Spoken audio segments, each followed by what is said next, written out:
Now, say my name. The Rolling Bad Podcast. You're goddamn right.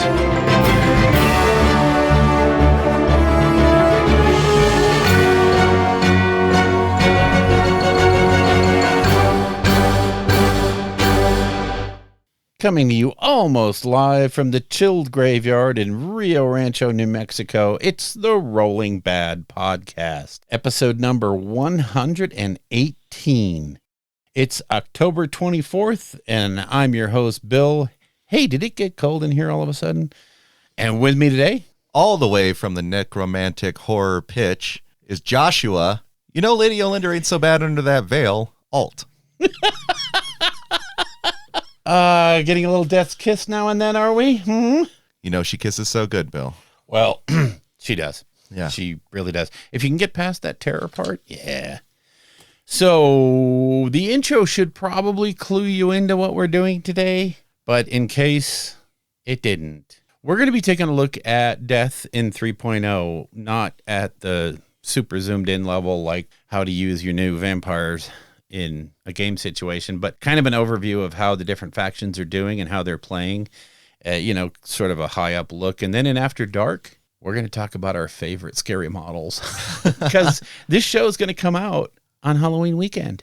Yes, folks, welcome to the spooky edition of the Rolling Bad Podcast. I do, and it's so appropriate. You know, it's going to come out on Halloween. Let's do Death. Death needs love. I think we can all agree.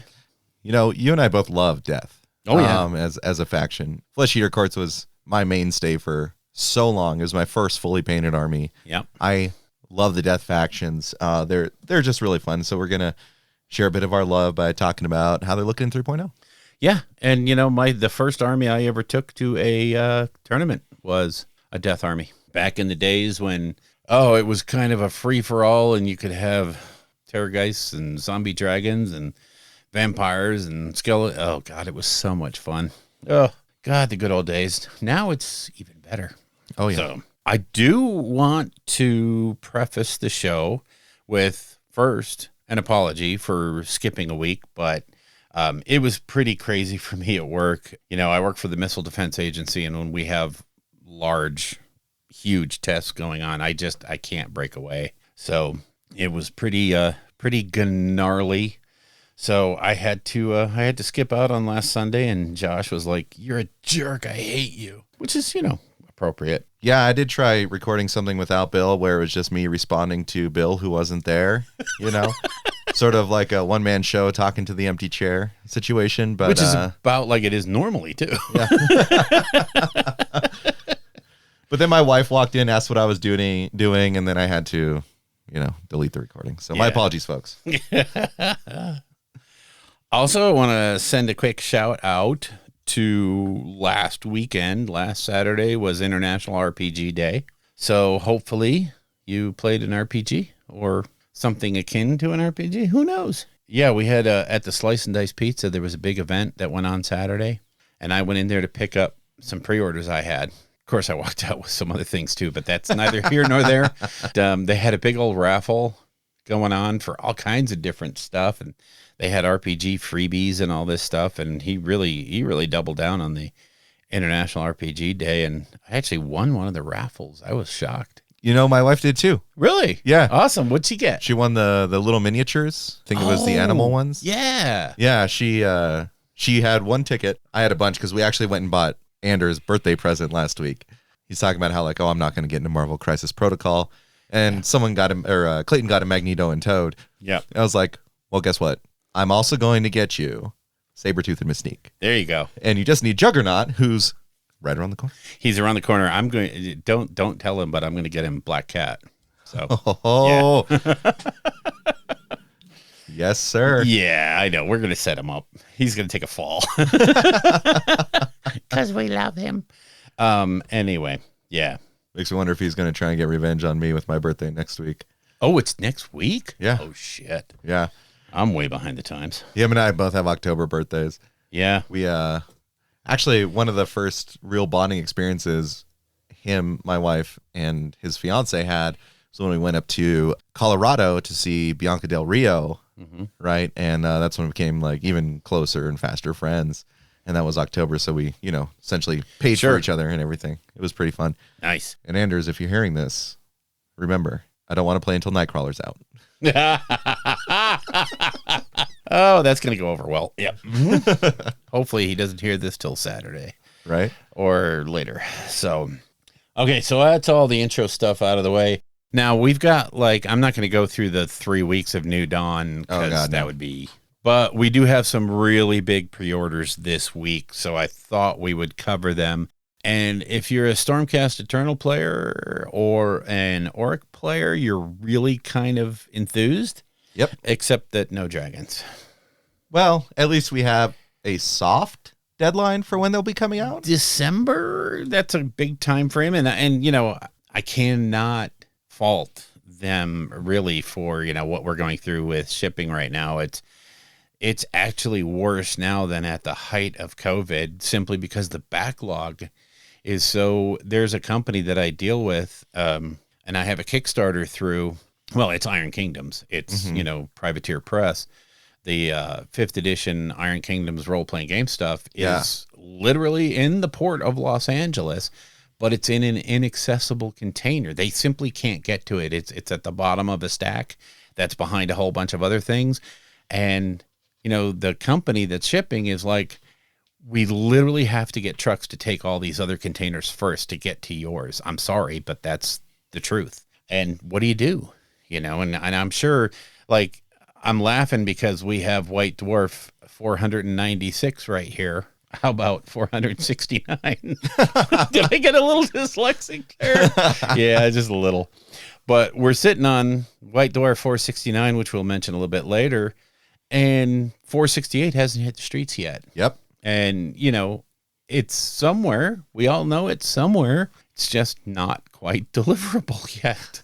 So, it just, like I said, and I'll say it again, I feel so bad for the folks at any company who are trying to do logistics and shipping and production streaming and all that other stuff. You just got to be pulling your hair out. I do have to say, if anyone's really interested in dragons, assuming they do release them in time for the holidays, it is a great gift to ask for, right? Instead of coming around this time, you can be like, hey, by the way, if you want to give me anything, dragons. Dragon. By the way, here are my dragon lists, right? I need one of this, and a whole bunch of these. So dragons. Yeah. So I think it might come at a good time. Yes. Right? We're still in Might Land right now. I know. It's sad. So sad.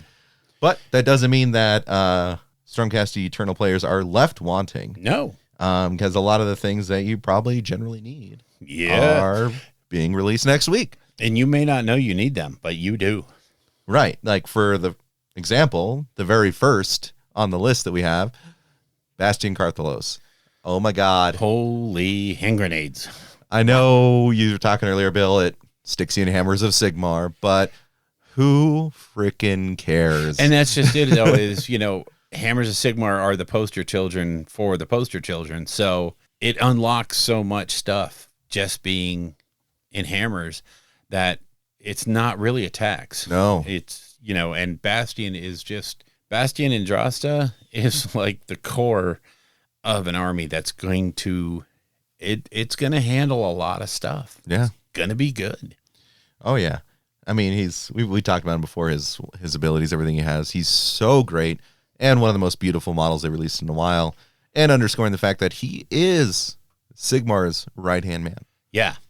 And, I noticed that they talked about how the top guy for each storm host is, Judge, Jury, Executioner. He's the top guy. And, of course, since this guy is for Hammers, he's obviously going to be Sigmar's right hand, but it also tells me that they are kind of hedging their bets and saying that each storm host has one of these guys. Yeah. And these could be like the Stormcast Primarchs, I'm not saying that's what they're doing, but I mean, there's an argument out there that says they could put out a more generic version of this model and say, here's the guy for your particular storm host, or you can kit bash the hell out of it. Yeah. So yeah, he's so good. Oh God.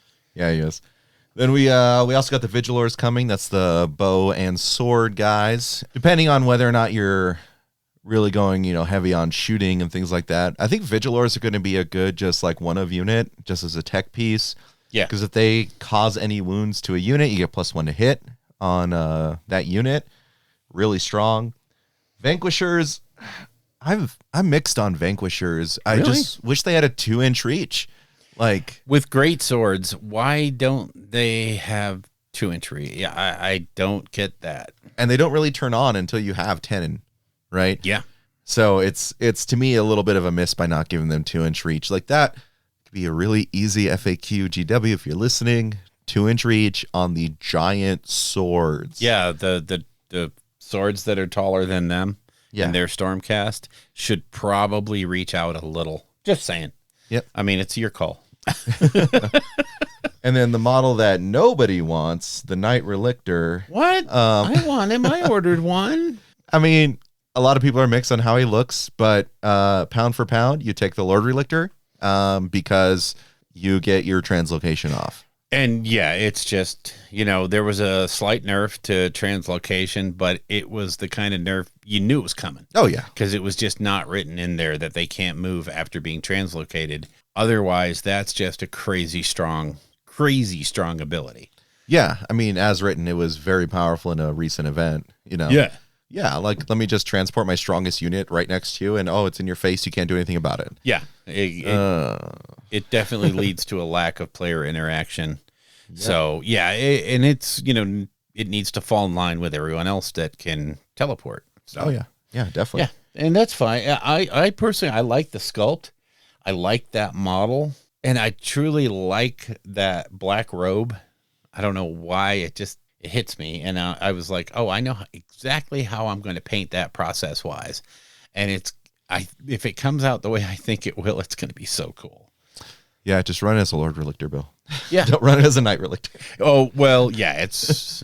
I think Lord Relictor is 5 points more and infinitely better. Infinitely better. Vindictor, separate box, great. Yeah. Well, basically the whole of Dominion is coming out in separate boxes now.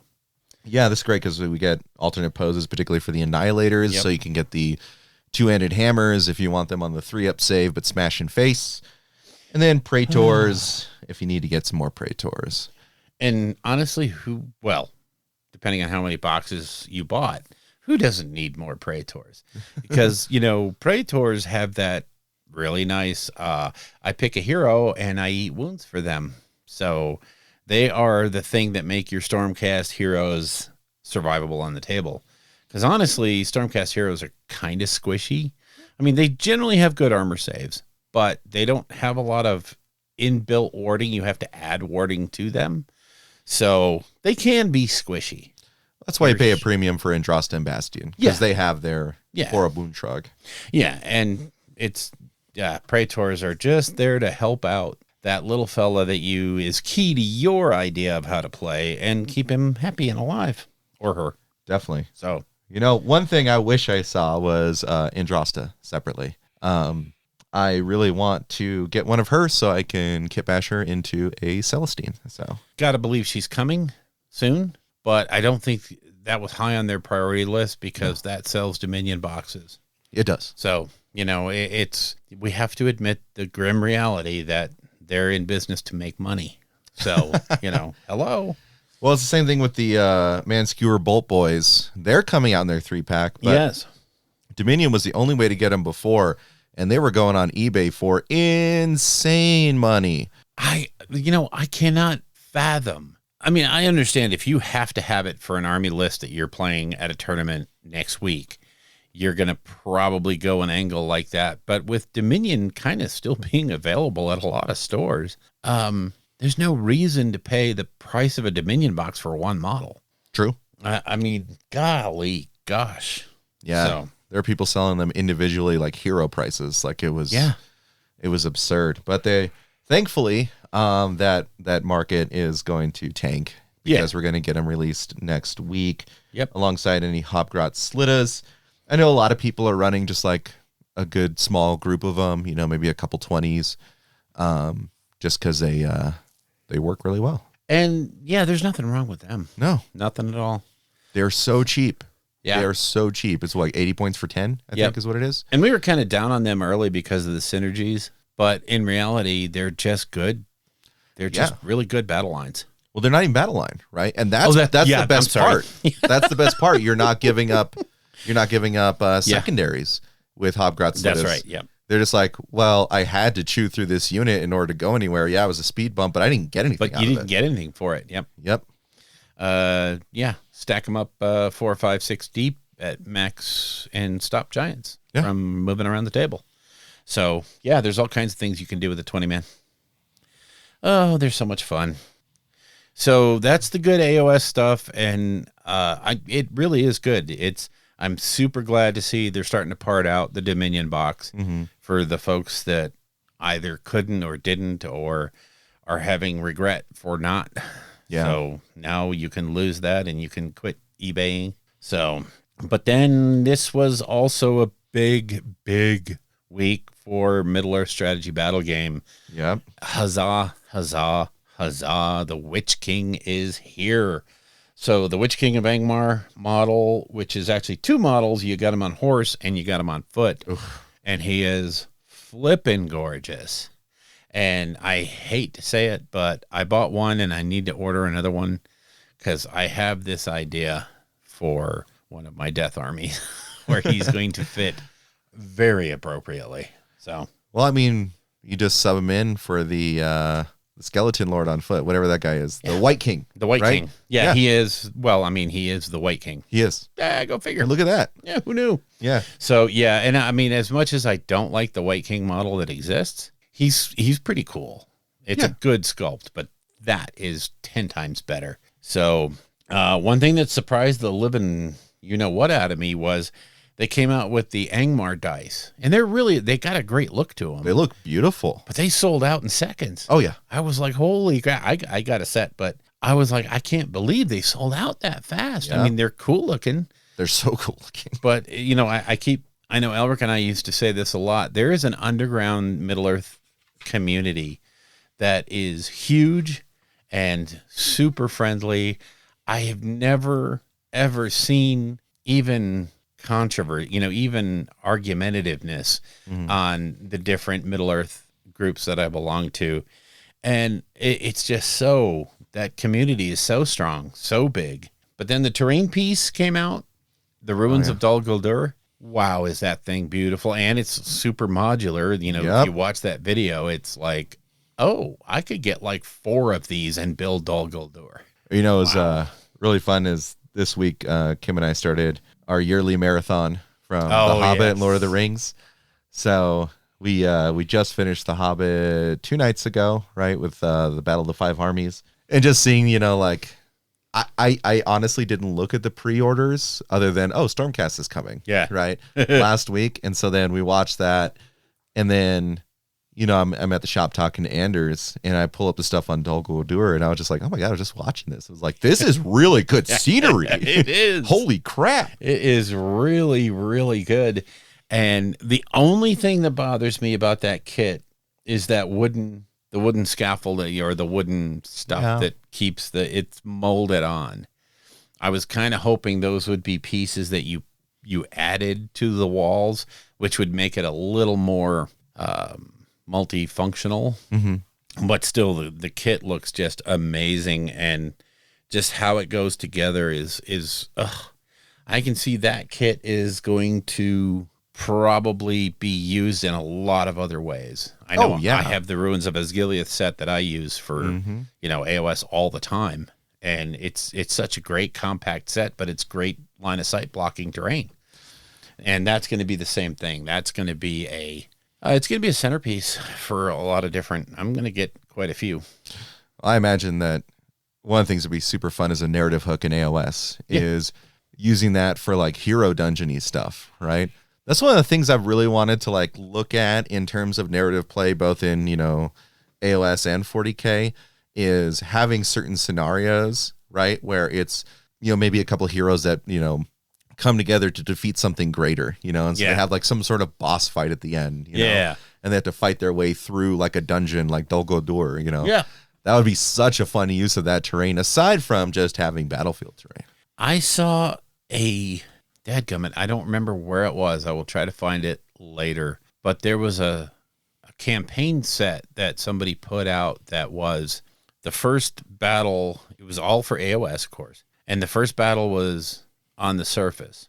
And the defender had the benefit of all the terrain and had some special rules, but they could only field 1,000 points, whereas the attacker had 2,000 points. And the game ended the minute the attacker got to a certain point in the fortification that was on the table. Mm-hmm. And you needed some kind of either you had to have either the Hell Fort or, some sort of, because it had to be laid out in a way that they had to enter it. Yeah. And they couldn't just move around and get inside. But as soon as somebody got in there, that game was over and you kept track of all your losses. You started the second game and it was all underground. And this is where it got crazy because you needed the underground stuff. Oh. And then it was just fighting your way. It was like Zone Mortalis, but for AOS. Okay. Fighting your way through this dungeon to get to the bad guys. And I was like, that is just, if you have the terrain for that. And there was guy even said it was a considerable investment in 3D printed underground terrain. Yeah. But it looked like it was a blast. It was close quarters fighting like that. It certainly makes some units incredibly strong. Oh, yeah. And others are really at they're screwed. Mm-hmm. And one of his scenario was his special rules was if you had some kind of teleport ability, you could only teleport to a place that you had either been to or you could see. I like it. So if there's a room that you haven't even been to yet, you can't teleport to that room with your annihilators. You could teleport to a room that you've already been to, but yeah, it was like, oh man, it was well done. That's awesome.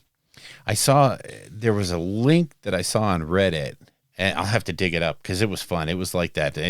That's an investment though. But it'd be so fun, Bill. It would. Oh God, it would be crazy. And then to top it all off, they have the book, The Fall of the Necromancer, which is Middle-earth, obviously strategy battle game, compendium book. So you have to have, the army list books and the core book and all that other stuff. But yeah.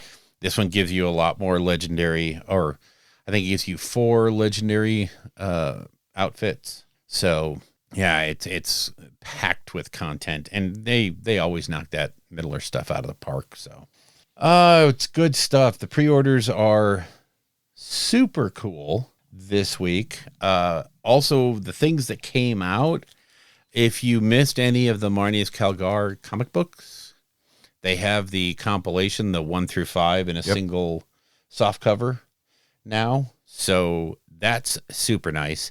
So I bought all 5 of them, but I haven't read them through them because I didn't want to, I have them in a sleeve. Yep. Yeah, I'm that anal. So that's how I did it too. Yeah, but now you can get the big book and, read through that. And also coming out this week was the Chibi Advent Calendar. Yeah. So if you want to spend $100, get 24 Chibi Space Marines over the course of 24 days. Here you go. Yeah, no. I would have thought that I would be more into that, but I was just, no. I just don't. Chibis don't send me that much. Yeah. And I don't know. It just, I hope it sells well, but I don't know. I just didn't see the thing in it. Pretty sure Andrew sold out of his stock already. Oh, I'll bet. That he had. Yeah. And then if you're into chibis, that's huge. You're done. $100 for 24 of them. So you're looking at what, $4 a piece? Yeah. So yeah, definitely a good thing. They have another round of the mystery pins. Yep.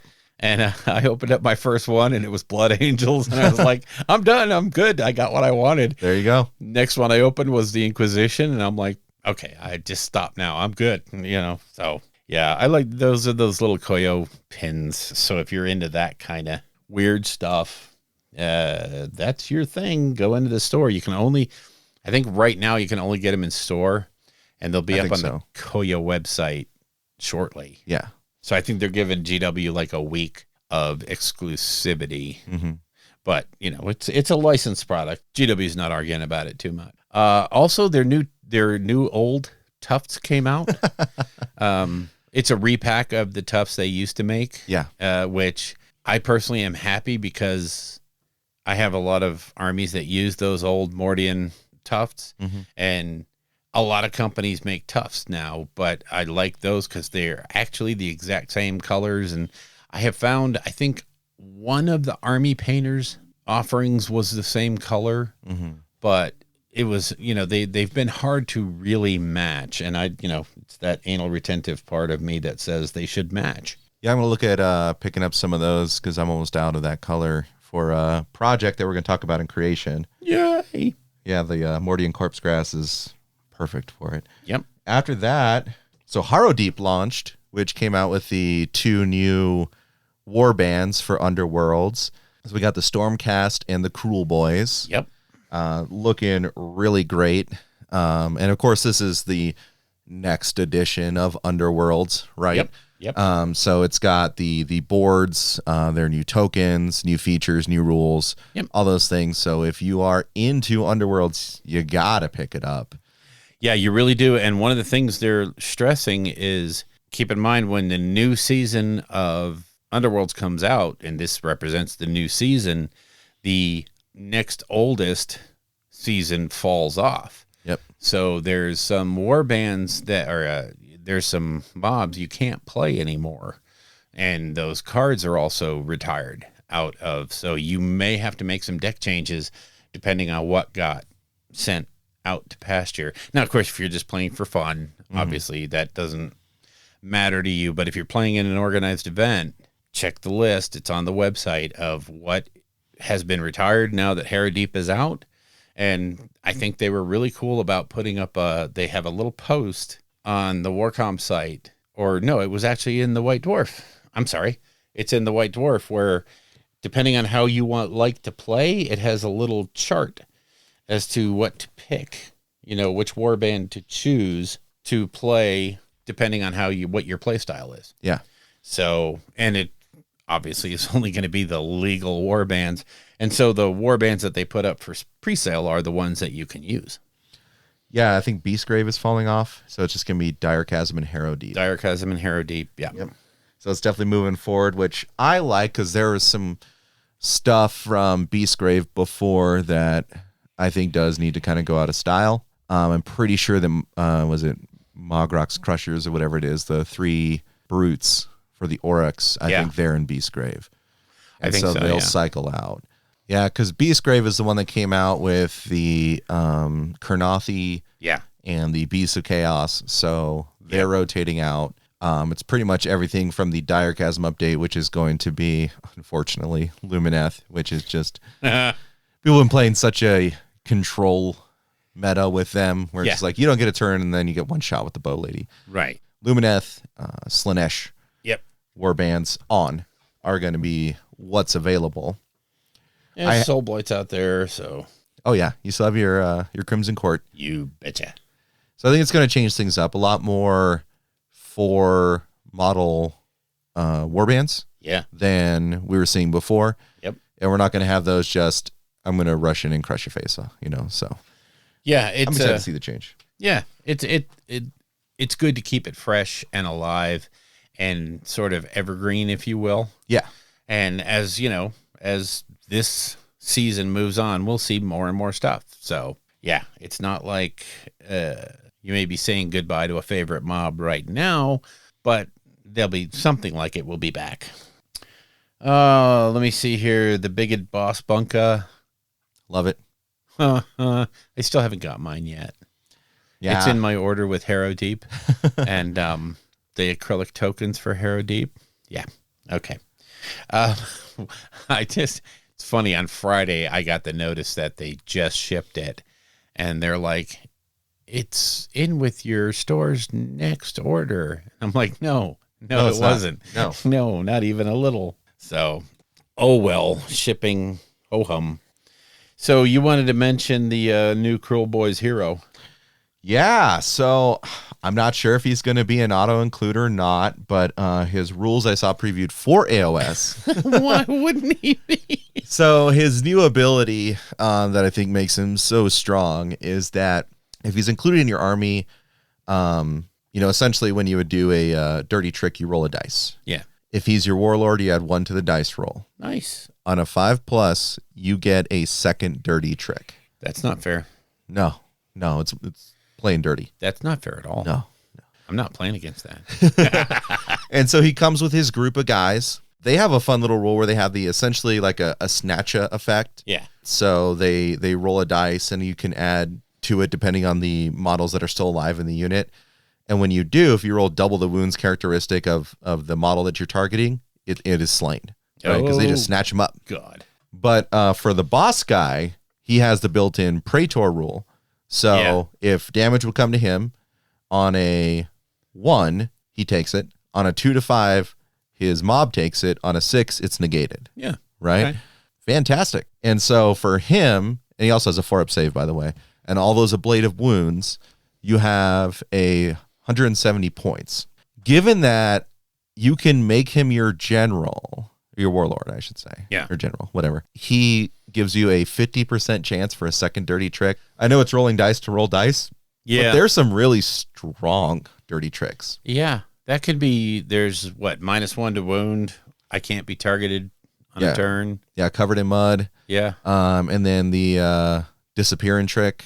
Yeah. Where you can make their models disappear off the board. What's so great about the Cruel Boys, of course, is you get to pick your dirty trick after deployment. You know, it's like getting ready for the first turn, before you get command points, you're like, okay, which dirty trick am I going to do? Being able to get a second dirty trick on a 50% chance to get another one really makes the play interesting, right? Because you're going to have your main strategy going in saying, this is the dirty trick I want. Mm-hmm. Let's see if I get the additional one. Okay, I do. Here's the second priority in this, right? Cruel Boys is already a thinking man's army, to be frank. Yeah, right? It is. Very high skill floor, very high skill ceiling. And I think that guy is really going to add something big to the army.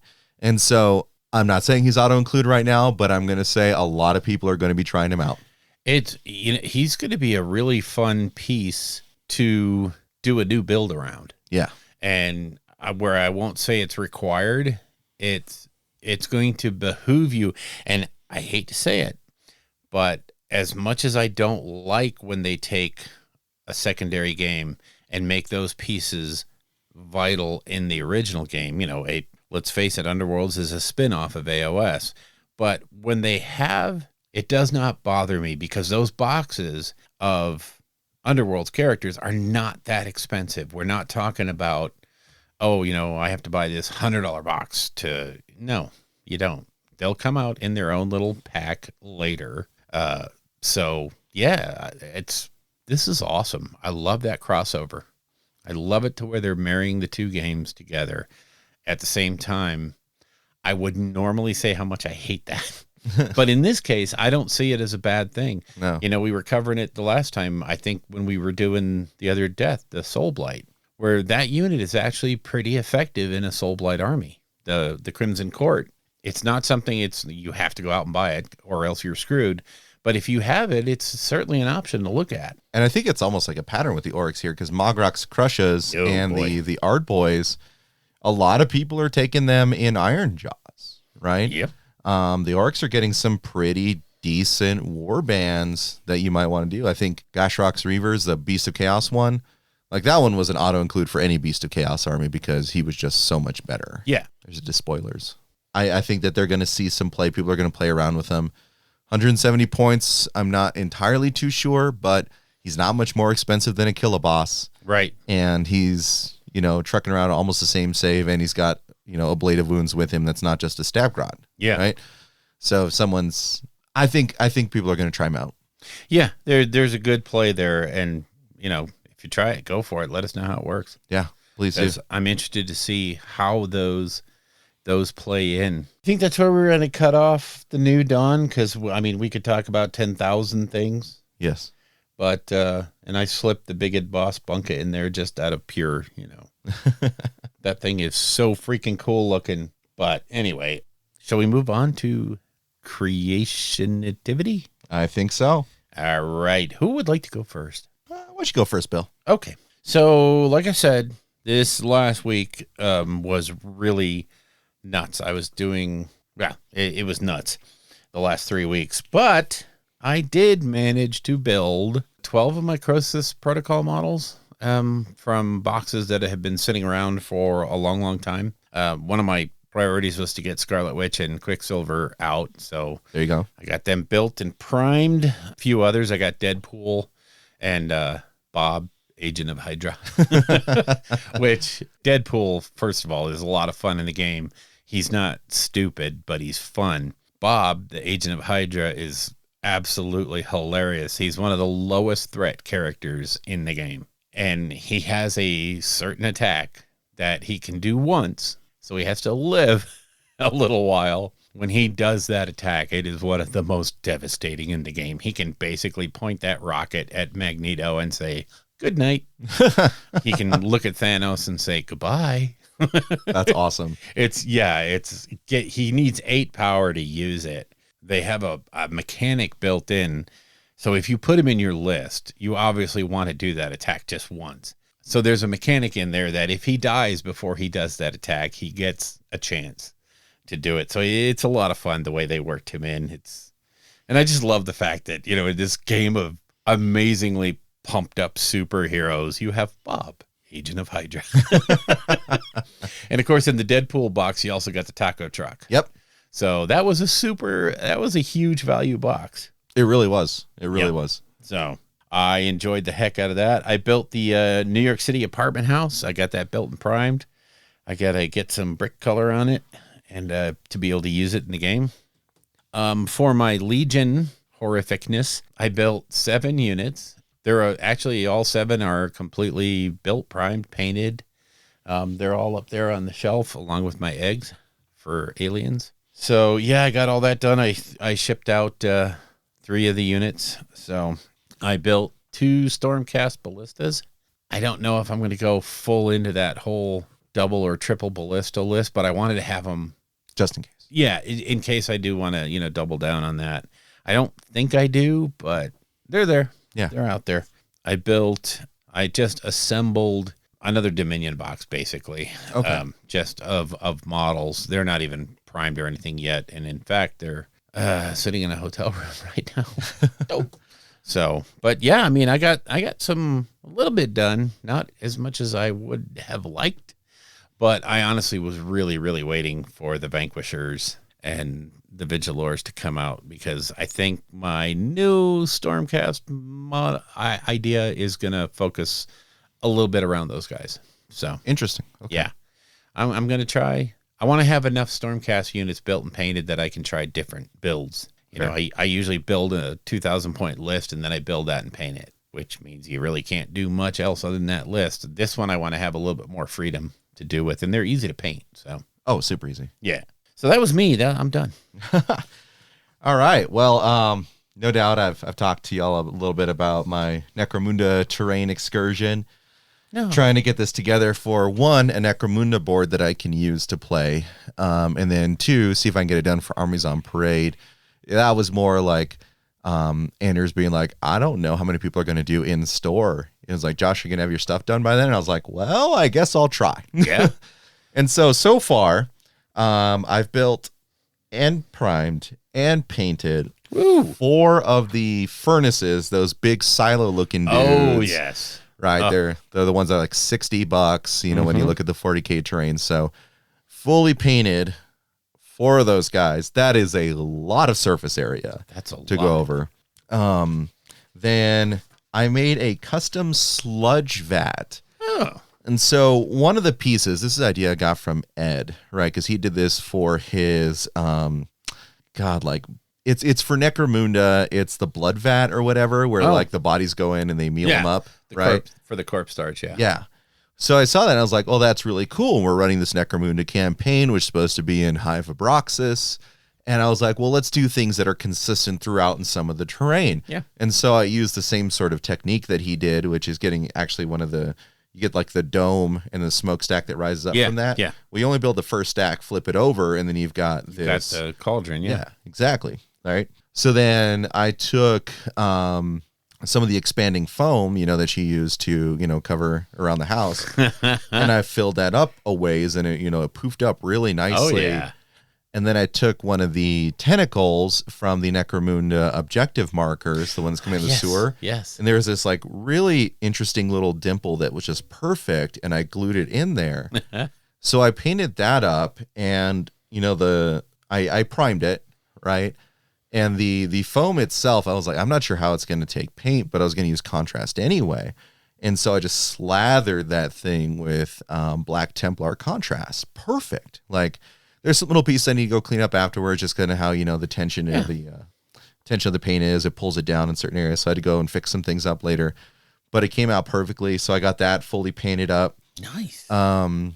Next, I need to get the gantries that run around the sludge vat, as well as the, my mind wants to say faucet, but that's not what it is. But essentially the pipe that dumps the sludge into the sludge vat. And then I need to build another gantry to get across some of the furnaces, right? And so it's not going to be like a super advanced board, right? Because I just want it to be for Necromunda. Right. And to have something that way there's not just maybe one or two Armies on Parade boards in the store. Yeah. So got all 5 of those built and painted, and I had to keep commenting, like these furnaces I was painting for one after the other, right? And it's the same motion for each one.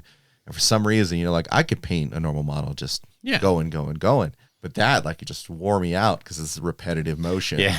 Right.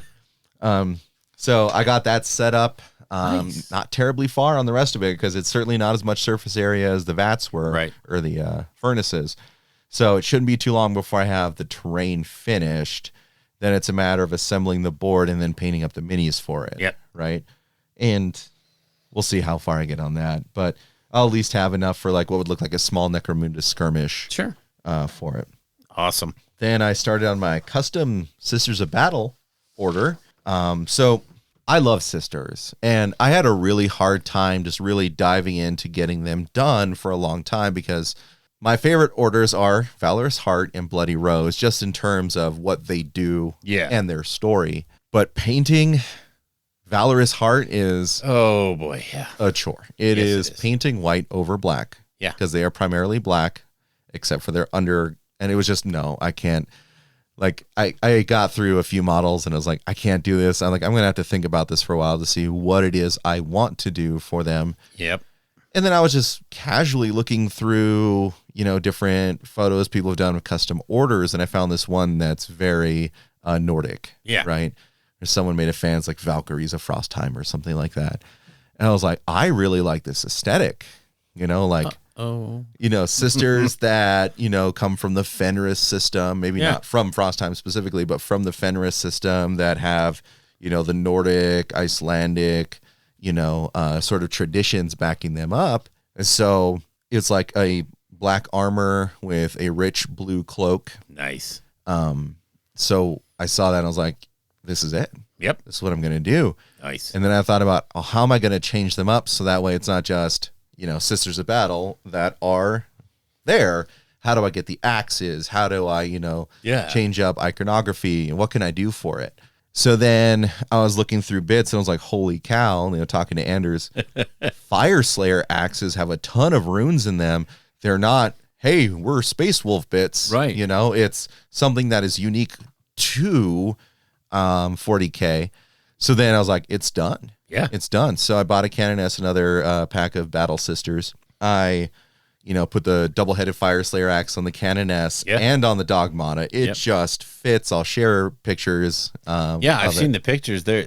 It looks, you can't tell it's not how it came. Exactly. So I was like, it's all coming together. Right. Then I built Battle Sister Squad. I had some already pre-built that I didn't put the heads on, right? Because I had the armor black, and then some that had helmets on, right? All right, easy. I did end up repriming them in gray because I would like for that to aid the blue a little bit more. Yeah. Because I did do a test model, and I literally painted over one of my Valorous Heart models. like, this is great. So then I started coming up with the narrative hook for it, right? And coming up with it like, yes, they're more, sort of tribalistic, because they come from the same place as Space Wolves, right? And like, well, what would I not just name them, but what would their terms be? Because Canon S is not going to be what, a Nordic, battle leader is going to be, right? So then, I talked to Anders a bit. He's from Sweden. I actually started digging into my Icelandic studies, my my Gaelic studies, my Norse studies from when I was in undergrad, and pulling all those materials. Education and stuff, right? God. Who would have thought? I did all of that so I could make a custom sisters order, for a game. Well spent. You know what? Yeah, you could have been in a bar. Okay, yeah. All right. So, but it's so it's I haven't really decided on the name yet. I'm kicking around like Frozen Heart or Frozen Rose, Ice Rose, Icy everybody's Rose. Gonna ask where's Elsa. But then like naming the Canon S, it's like, well, in like Norse and stuff like that, if it was a leader, right, or a lord, right, it would be Jarl. Yeah. And the thing is that it's not male or female, right? It's just Jarl. And so that would probably be what the Canon S would be, is a Jarl. Yeah. And then the Dogmata, who's the priestess, right, would probably be Skjold, the one who teaches the ways. Then what I'm going to do for the normal sisters is that they're going to be huntresses, right? And so you have the huntress superior as the leader. Yeah. Haven't decided on retributors yet, what their terminology is going to be. Like I said, I like Valorous Heart and Bloody Rose, and so I'm building a narrative around, like, the primary thing is the Valorous Heart portion, my favorite, because these are like death worlds and frozen worlds, and like they are the shield maiden. Yeah. I'm also going to get a bunch of the small round Space Wolf shields and glue them to their backs. Nice. In a sense that they can be the same thing where they deliver the shield to the Space Wolves, but they're also their own force. So I'll have like, a full detachment of Valorous Heart, and I'll make a full detachment of Bloody Rose, and Bloody Rose will be for the Repentia, the ones who couldn't actually overcome the trials to become part of the Valorous Heart, and so they must find penance in battle. And then you have the more ferocious sisters who, really fought for survival. Yeah. And, it's not that they can't have, the withstanding thing, but their primary goal and what they do is they go into that berserk. Yeah. Right. And attack. So that's my side project. It's something that I've needed to. Whew. I'm like painting terrain. I'm like, if I keep staring at this, I'm going to stop. I'm going to hurt myself. Yeah. So then I was like looking at all these, like, this is my palette cleanser. Yeah. This is my palette cleanser. For sure. Super easy paint scheme. It's so fun. I'm having a lot of fun with it, for sure. Nice. That is awesome. God, you got to love it. Got to love it. All right, let's take a quick break, and we'll jump into a short battle before we jump into lore. Sounds good. All right.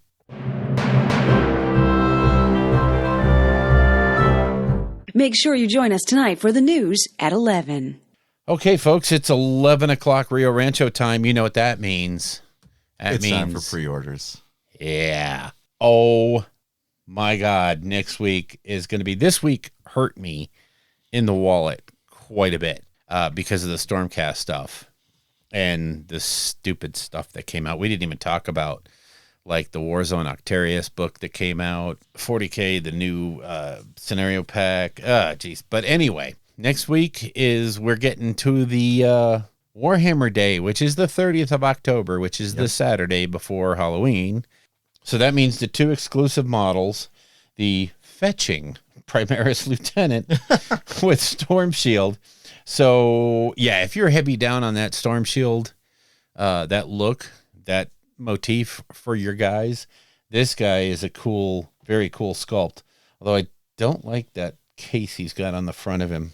But anyway, that's neither here nor there. So he's a super cool, if you like Space Marines, he's definitely cool. And then, of course, you have the Vampire Lord Anasta Malkorion, who has her little baby dragon. Yes. And I love the way the text underneath, a delightful baby dragon. We know you're waiting for dragons, so here's a little one for you right now. At least they can poke fun at themselves for, the whole dragon thing. So that's a super cool sculpt. I really love the look of that. Oh, yeah. She is going to be, I wish she had hair. I don't know. A lot of people are talking about kit bashing her for hair. Yeah, I think I'm going to add green stuff hair to her or something. She needs hair, I think. It's an aesthetic thing, I think. But yeah, it's still a super good looking sculpt. Gosh darn it. And works really well. And then, because really Kill Team has kind of fallen off the radar lately. Yeah.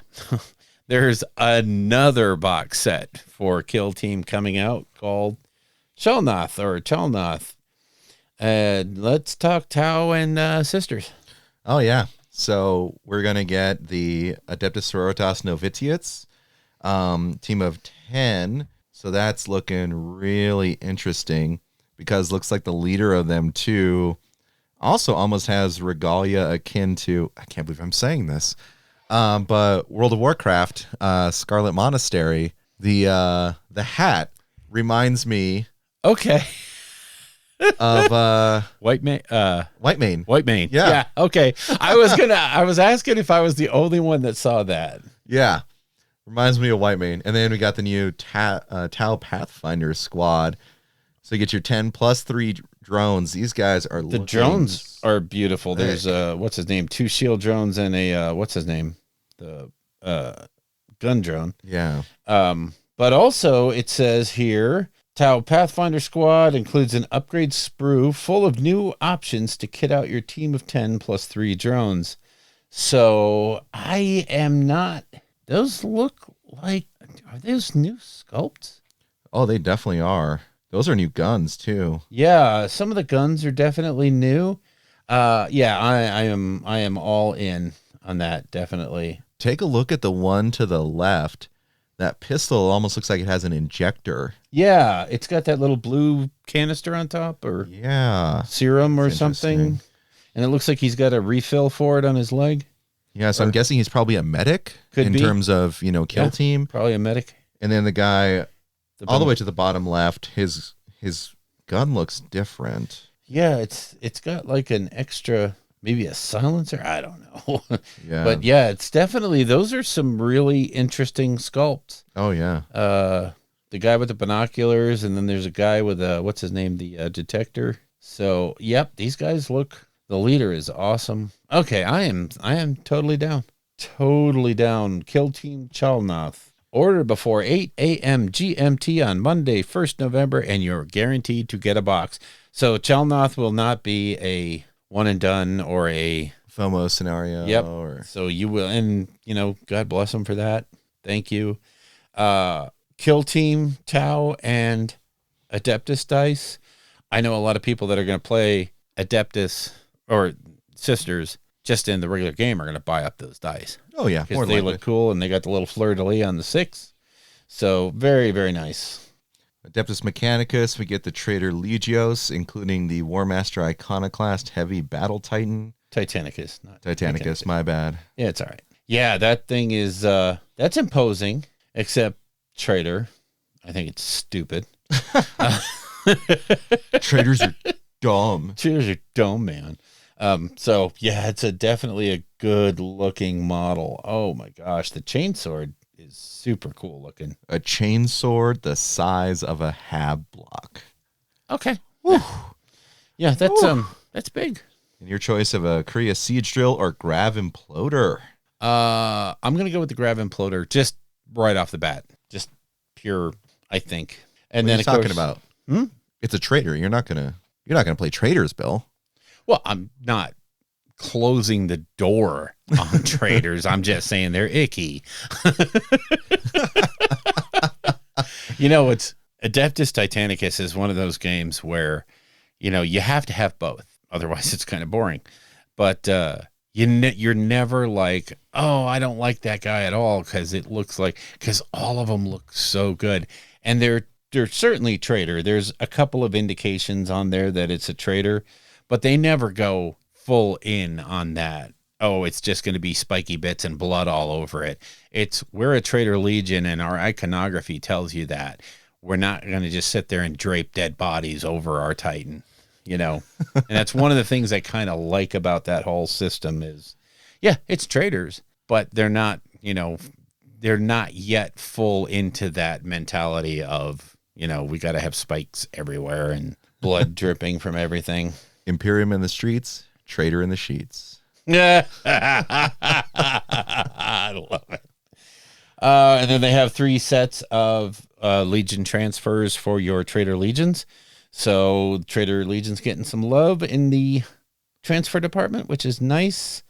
But then the only thing that matters from the pre-order is Oh, yeah. plastic Thunderhawks. It's finally here, folks. Yes, I am so down for that. Then I can get Troy off my back and say, yes, I built my Thunderhawk. God dang it. Yeah. It's going to be the only thing that gets me into Aeronautica. Tell you that. That's a good thing because I've got all the stuff ready to go now. So it's a fun game. It really is. Fire Raptor Squadron inbound as well. Yep. More Fire Raptors.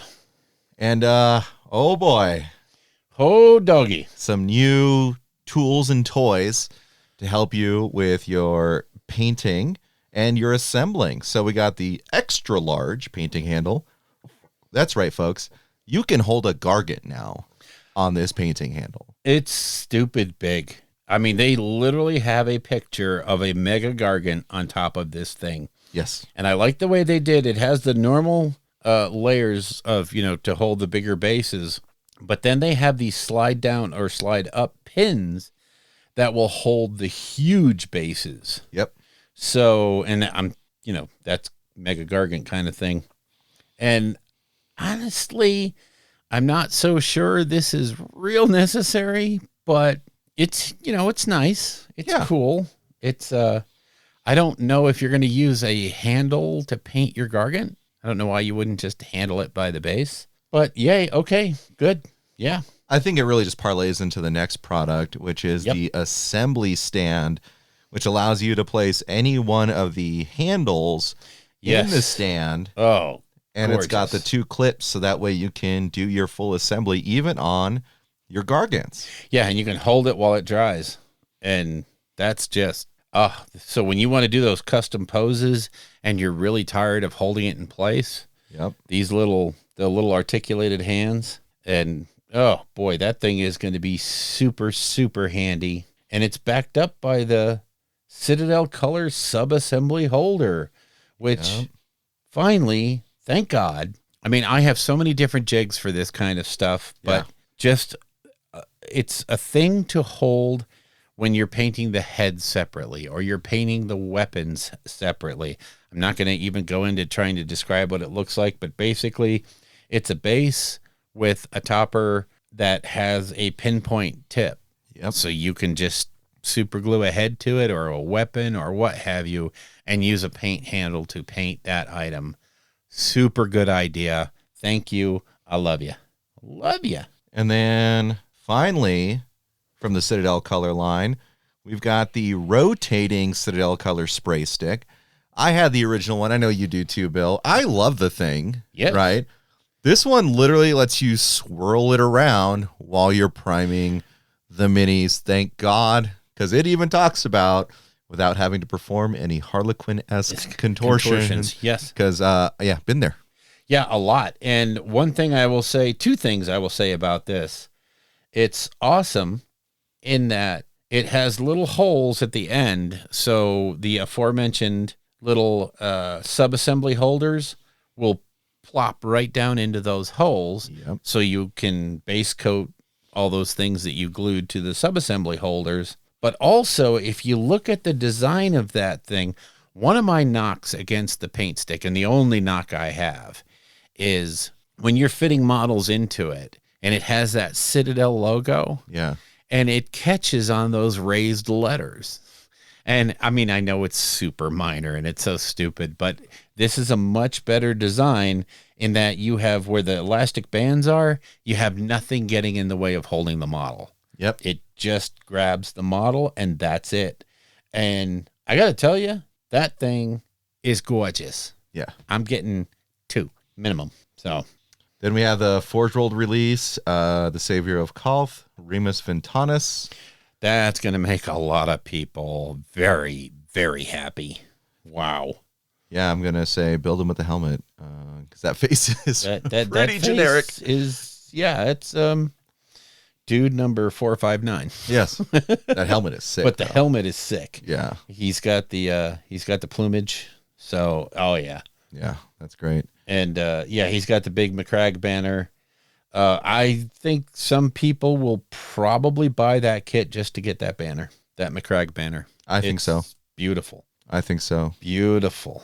But, and then the jerks, I mean, the great folks at GW are also going to be, looks like with Fall of the Necromancer now available, they're going to bring back the Galadriel, Saruman, Elrond models, as well as it looks like one of the packs of Nazgul, as well as some of the ancient elves. And what else? Oh, you have the old Gandalf and Radagast. Yep. Oh, nope. Looks like they're going to do all the ring race. Yep. And spiders. Definitely spiders. So all of the things that these look like just reissues. So I don't really see much different. So yeah, just so if you missed your chances at the original Lord of the Rings models when they were out, they're coming back. So you can do your elf forces, you can do your men, and you can do your White Council. Yeah, I'm going to have to get that just so I can have my Galadriel. Yeah. Then we got some books coming out. Stormvault's going to go paperback. Inferno Inquisition. And then looks like a couple of the kids' books, the Warhammer Adventure Realms quests. Oh, good. New ones. Yeah, they're going to, looks like they're going audiobook. That's great. Yep. And Warhammer Plus, notably, we have the Astartes animation coming. Oh, wow. Yeah. Can I get on a soapbox? Yes. Thank you. So I'm not going to name a site that I will not name. Did a video recently about why I'm leaving Warhammer Plus. And I've seen some other of those sites that rely more on clickbait than content. Yeah. Trying to talk about why Warhammer Plus sucks. And I just literally would like to provide the counter argument to that, in that if you want to have access to the list builders, if you want to have access to all the cool toys, you need Warhammer Plus. If animation is not your thing at all and you could care less about animation and you're such a good painter, you don't need the master class and you don't need any of the video stuff, it's still worth it for the access to the tools. Whereas if you get any enjoyment whatsoever out of the lore, these video series are amazing, and not every one of them is going to be the style you love. Okay, don't watch the ones you don't like. Yep. But the value that you are getting for Warhammer Plus far outstrips any negative. And the people that make the argument about, well, the content is all old. I'm going to not, because that's more After Dark stuff, but do the Warhammer Plus. You know damn well we're not shills for the company. They don't give us crap. No, they definitely don't. I mean, I can't even get my order within 3 weeks of ordering it. So obviously we're not in the tank for them. Yeah. It's full of value. Yeah. I mean, for me, like the only softball they threw me was when I was like, hey, I ordered this 2 weeks ago and I haven't gotten it yet. And then it shipped the next day. And then they emailed me after it arrived and said, hey, sorry about that. We saw it got delivered. So yeah, we're definitely not shills for the company. One other thing, it does mention there that there is a Warhammer preview on the 30th on Warhammer Day. Yes. So I would anticipate this is where they're going to be announcing the holiday releases. Yes. So make sure you tune in for that. I'm going to be watching. And dragons. Yeah. So not just dragons, but I wonder what the battle forces are going to be. And the battle force boxes are going to be huge, and we may even get teased as to what the chaos drop is going to be for January. Who knows? Who knows? So it's definitely going to be worth a watch. That's new releases. So now, cover battle real quick. I have 4 games in. So I have now, and this is reasonably strange for me, I have played more games of AOS 3.0 than I did 2.0. Welcome to the game, Bill. Yeah, thank you. We're here in 3.0 now. I appreciate it. One of the things that's bothering me, though, is the way we're playing is very haphazard, and we're not playing the same army twice. Okay. So I'm not really getting that breadth of experience that you really want with a single faction. So I have to start working on that. But I took my Nurgle out for a ride, and they were awesomely fun. I took Seraphon for a quick ride, and they were brilliant. They were absolutely... I won that game. I took a very terrible Stormcast list, but it was kind of, we were more in the lines of testing out different things, so it was kind of a spaghetti list. Okay. It was very strange, but we were both doing our best to lose that game. It was really sad. This was one of those games where we were literally fighting to see who could roll worse than the other guy, because we couldn't hit, and then when we did hit, we couldn't save. Oh my God. So yeah, it was bad. And then I played the faction near and dear to my heart, Osiark Bone Reapers. And yeah, they're back. Yeah. Oh, they're good. So I really enjoyed playing OBR, and I played OBR without Nagash and Arcan. Just straight up OBR list. So, and they were still very competitive, very fun, very, very killy, and very, you can kill me, but I'll come back. Which was it? Legion? Did you run Petrifex, or did you run? Yeah, unfortunately, I ran Petrifex Elite. So they're really good. They are really, really strong, and honestly, it's hard to not see a list unless you are really theming. Like my theme list is going to be crematorians. But it's hard to overlook what Petrifex brings to the table. They're very good.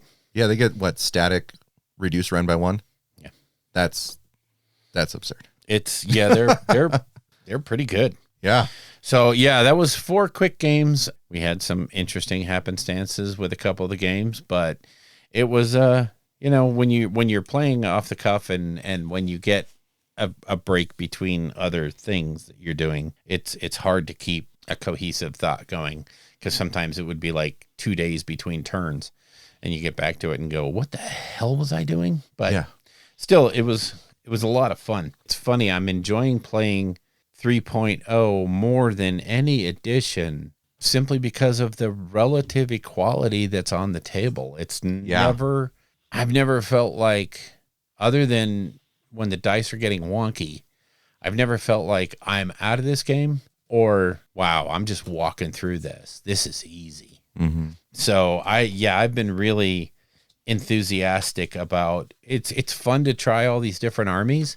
I really want to knuckle down and just get good at one of them, but damn it, it's been fun to see all these different armies play so well. And in the worldwide meta, we're seeing this crazy mix of results where anything can win. Anything can place well.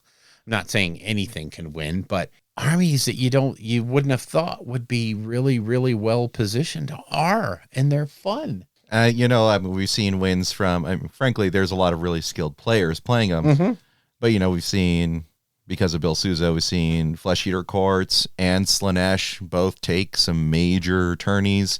Recently, Ogre Maw Tribes, that was mostly Maw Tribes. Like, there was one monster. One Frostlord on Stonehorn. So that one took it. Yeah. What makes me so happy about all this is it's not like a card game meta, right? Where you've got like the 4 decks and it's just a matter of who you go up against. You know? That Maw Tribes list went up against the heavy hitters in the meta currently.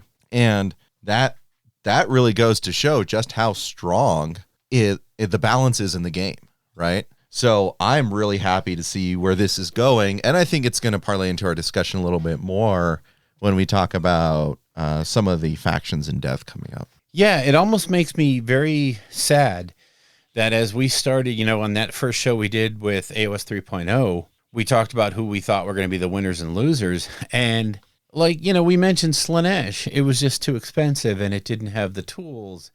And we were like, Night Haunt, they don't have the monsters. And somehow or another, everything seems to equal out. And when you really boil it down and you look, for instance, when I was taking the Nurgle list, monsters was not really a big issue.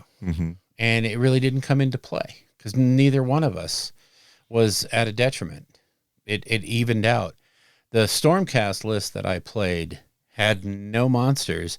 So to hedge my bets, I used the anti-monster battalion, and all of a sudden the advantage kind of went away as long as I made sure to use those units that were immune against the monsters and use those to tie it up. Yeah. So there's ways to play every faction. And honestly, I hate to say this, but this is a flippin' golden age. This is really good. The books are good. Yeah. Even Nurgle, which is an early 2.0 book, or is it 1.0? 1.0. Yeah, it's surviving well, and it didn't need a whole lot of, it needed to be brought into 3.0, which they did with the FAQ, and that was it. Now, it still has a lot of the Nurgle stuff is still worded within and not wholly within. Mm-hmm. So there's shenanigans that can be done. But honestly, if you play it with that idea of what's going to come in the future, I mean, if you're playing it now competitively, you're going to play it with that advantage for sure. But you have to keep it in your mind. That's going to get changed. So, but yeah, these books it's all fun. I mean, all these different armies are doing well, and depending on who's piloting and what kind of game you're playing, they're just flat out fun. Yeah. I think the games are taking a little longer. Yes. Which I thought this version was supposed to make that go away, but I wonder if it's a learning curve thing, and as we get more and more used to, it will pick up. Mm-hmm. I don't know. But anyway, your battle. Yeah, so I did not really play any games, miniature games, but I've been playing some video games. What? What? So I found out that the Alan Wake remaster came out, I think it was last week or the week before, and huge fan of this game. And is that like John Wick? Yeah. Yeah, kind of. Yeah, just think of it that way. As well as the Diablo 2 Resurrected. Kim and I just got that yesterday and just started a character. So I started as a Amazon. She started as a sorceress. Nice. Apparently she wanted to go true hard mode with the sorceress, but as long as she stays behind me, she does pretty darn well. And I'm going to try to go with a Boazon, because I remember having this busted build back in like the day, like 20 years ago, where I had like homing arrow on the Boazon, and I would, kill the primevals without ever entering their lair, because like he was already there, like the game would spawn him automatically. Yeah. And I would just stand outside and just homing arrow him to death. Jesus. Just farming Ball, just boom, boom, boom, wow. boom, boom. Okay. And I got to the point where I set up a bot for it, But of course that's not going to be in the current iteration, but it's really fun. But Then Alan Wake's a game I'm really going to rant about in After Dark. But it's a game that I think scratches two itches, right? One is if you like horror, right? It's a great horror, very thriller-esque in some ways, up front, but it's so rich in story. It is a very story-driven game that really strongly develops over the course of it, and even beyond in expansions and then things like that. And also, if you are a writer or may want to become a writer, there's some things in there that really kind of speak to you, right? When you watch it, but it's a great horror game. I highly recommend getting it, because originally it was an Xbox 360 exclusive. Right. It was a game where they were like, oh, we're going to do DLC content that you have to pay for. That was before people even started doing that now. Oh boy. And people were like, I'm not going to pay extra for this. Why am I going to do that? But it comes with the 2 DLC. There was a follow-up game called Alan Wake American Nightmare, which was not remastered yet as of the recording of this. But that expands the story even further. And there's much more I'll talk about After Dark, but I highly recommend it. It was such an enjoyable playthrough. Like, I just love the story. I've played it probably 3 times on 360. Oh, nice. Yeah, all the way through, just beat it completely. And then I just went through my first run through on it now. It's just so great. So highly recommend it. Cool. I love it when you find a game like that can just capture your attention and gives you that, almost like a palate cleanser. Yeah. Where, I love that when you find a really, for me, that's Inquisition. Oh, yeah. Every now and again, I'm going to jump into it and I go full bore for 2-3 days and I get that fix in and I'm like, okay, cool. Yeah. I can get back to building Stormcast. I'm done now. Exactly. All right. So we're done with that.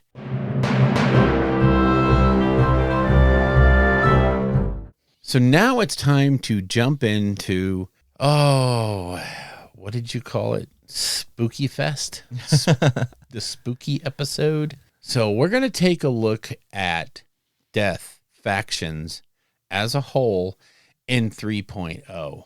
Yeah, as we said before at the top of it, I love death. I love the factions. A lot of great miniatures. Really dark storyline underlying the whole thing. Particularly, I think when you get to Night Haunt, it gets real dark. And it's just the good old fashioned, monsters, right? Yeah. Like the Monster Mash, right? And I know the song's playing in your head right now. You are welcome. It will be stuck in your head. I'm so putting a soundbite in there. It's so Graveyard Smash. Maybe it's a little Vincent Price pre-Thriller video starting. Yeah. Starting to feel the chills run down your spine. It's where we see the vampires. It's where we see the zombies. We see the skeletons.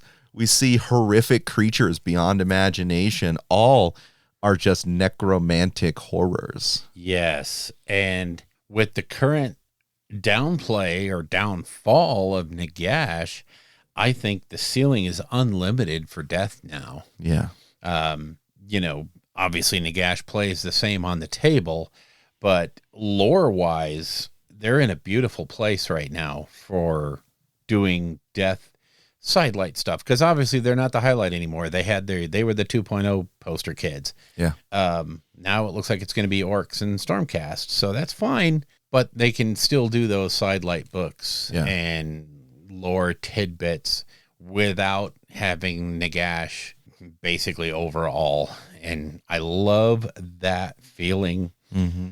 And yeah, I have always personally been drawn to the death factions just because of that tie-in to that motif, that necromantic motif. And, you know me, I'm all in Cthulhu and horror and the death kind of things everywhere.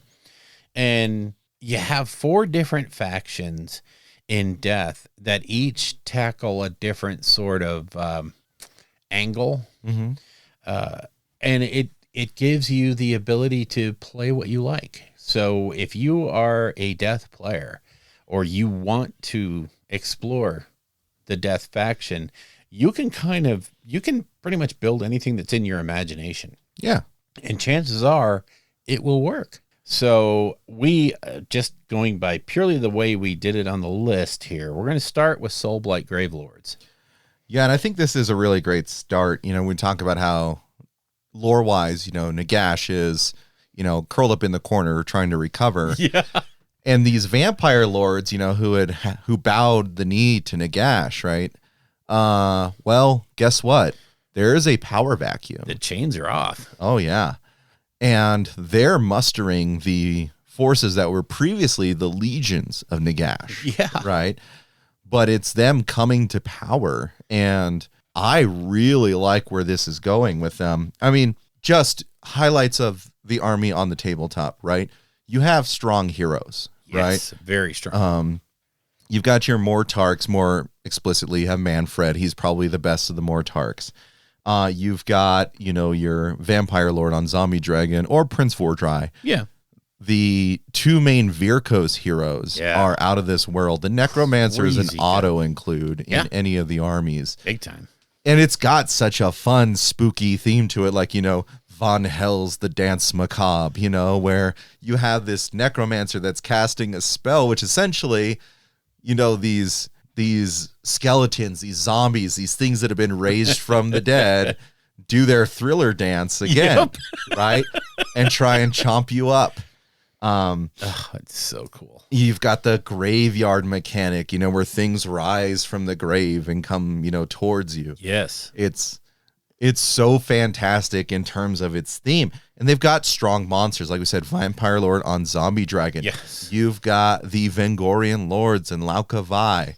Strong. Very strong. And it's a build all by itself. Yeah. You know, that you can go full into that build and have a great game. Have a great force. Oh, yeah. So good. And then Flesh Eater Courts, you know, they have their Terrorgeist and their Zombie Dragons. So do the Soulblight Gravelords. Right. They get to pull that over. Yes. And you can do your true monster mash, right?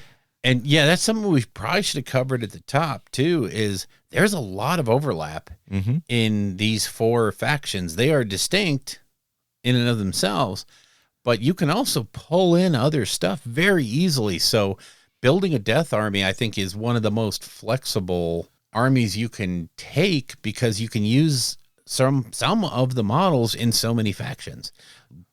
Case in point, the zombie dragons, the terrorgeists, skeletons, zombies. You know, they have uses everywhere. And one of the things I would even say in terms of a gameplay perspective or a modeling perspective, right, is that if you want to play Soulblight, right, and you're like, I love the Vampire Lord on Zombie Dragon, I love Vampire Lords, I love zombies, right? Guess what? If you really wanted to, and I'm saying that, like, if someone's a jerk about it, you know, like, definitely talk to a TO, but Flesh Eater Courts can double as Soulblight Gravelords. Yep. Because your Abhorrent Archregent, right, could just be your Vampire Lord. Yeah. Or if you built just generic Terrorgeists, right, or Zombie Dragons, you just take the Ghoul King on foot and put him on top. And guess what? He can be a Vampire Lord on Zombie Dragon. He could be a Vampire Lord on foot, right? The ghouls are zombies, right? Oh, and did I mention that Crypt Flayers are also the Vargeists in Soulblight Gravelords? So those 2 factions are probably the most interchangeable. Yeah, they super are. And that's absolutely fantastic. In fact, you can make it so fun because of the Flesh Eater Courts narrative aspect where they're all psychotic, right? And that they have these grand delusions of who they are. Well, this is Soulblight Gravelords because they believe they are. Right? Exactly. And you've got the narrative hook in there too. Yep. Right? So strong monsters. Also, both of those factions as well, all of death. Yeah. Great summoning, great res. Oh, yeah. Yeah, if you hate to lose models, great. The whole alliance is great to play because you can bring them back. Oh, yeah. And the mechanics are different for everybody, but they're similar enough that once you kind of figure out the motif, it's easy to transport across factions. And it's for some of these, that summoning mechanic is key to victory. So, and that's why they're flexible, but I don't think they're overpowered either. So yeah, there's certainly all these factions, no matter what, some more than others, require skill to get you there. Oh, yeah. Right? These are not something you put on the table like, these are my 30 Sentinels, I just know where to point and shoot. Right. Right? Yeah. Like, they require you to actually use tactics, to move models around the board, to manipulate the graveyards, right? Yep. To do everything necessary to make sure that your models survive long enough to get to where they need to be. And I said, you know, restoring units is massive, right? Yeah.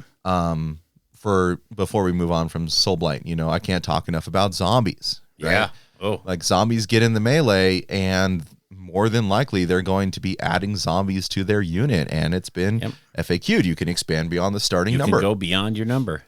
And they're just, you can pull the strings on zombies in so many different ways. They're at their base, they're a horrible, horrible unit. Oh, yeah. However, with just a little bit of work, you buff them up to become a very viable unit that's as good as anyone else's battle line, and sometimes better.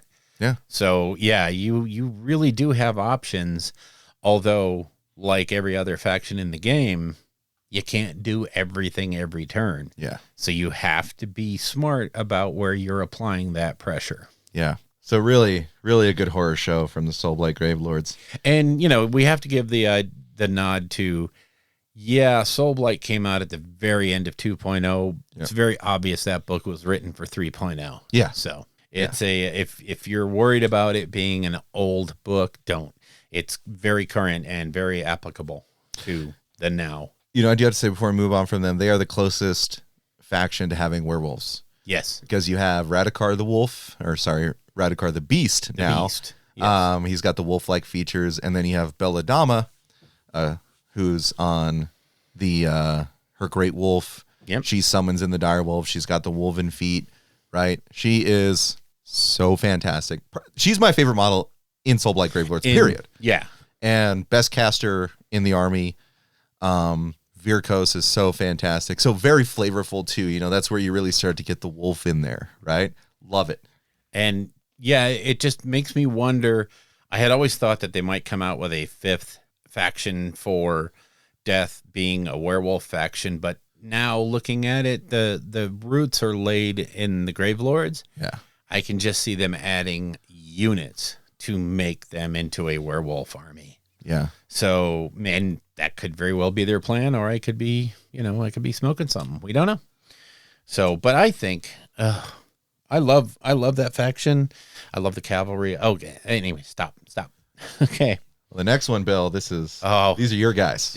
And I am, after playing OBR in a game, which I had sworn off of them when 3.0 came out and realized they weren't going to play the same game as everyone else. Now the FAQ is out and they play the exact same game that everyone else does, and in some cases better. Yep. Osiark Bone Reapers are in a phenomenal place right now. And you even wrote it down here that there's the horrible list with Nagash Archon, the machine gun list. Oh, yeah. You can do that, but the game I played with OBR had neither Archon or Arcan or Nagash, and they played great. Yeah. They played like OBR played in the past. They were a ton of fun, and I am seriously thinking about going out and getting that box back out and painting up the rest of those guys, because they were fun to play.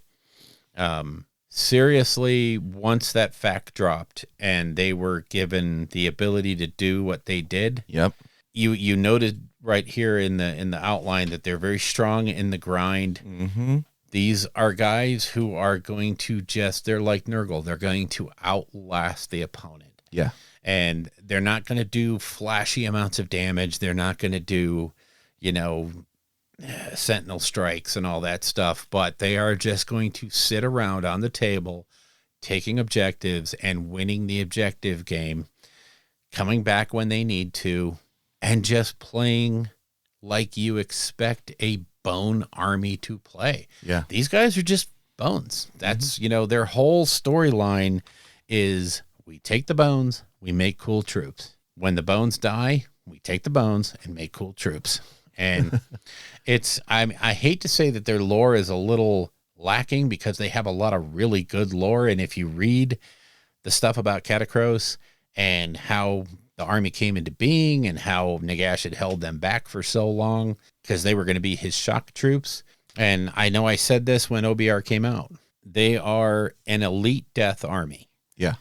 And they did elite better than the Stormcast did, who were the elite army for Order. And OBR was just better. And I still have not seen something that makes me change that. Is they are an elite army. They are pricey. You're not going to have a ton of models on the table, but they do the elite thing better than the Stormcast do. I think there might be a case for the crematorium list. You would do yeah. Oh God. What are the basic troops called?